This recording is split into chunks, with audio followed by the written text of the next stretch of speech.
They asked me, why do you want this job? I was like, I need to be the best AE out there. I went from being an SDR to sales director in 4 years, and I 10x'd my salary. Spent 2 years there, and I got fired. And this is how I ended up in SaaS. When you're 20 and you have to go and interview someone who's running for president, I had nerves, massively. You were a terrible manager. Yeah. Why did you say that? Because I had no clue how to manage people. I'm working for you as much as you're working for me. No, I'm working for you as much. What? This is a story I told a lot because I'd been there. There's a generation of sellers that have never had this experience. What was harder, being a rep, being an SDR, or moving into AE? I don't know if I can answer this question. I cold call her every day for 6 months.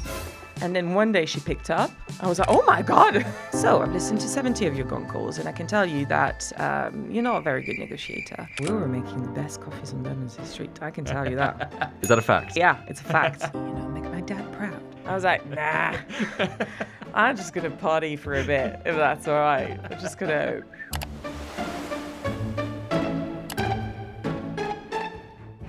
Welcome to Sales Rewritten, the #1 podcast for sellers.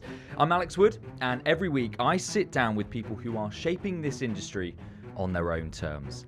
Today's guest is Coralie de Robert, and her story is perhaps unlike any other you will have heard. From interviewing politicians and reading the news on French radio, to selling coffee as a trader at London's famous Borough Market.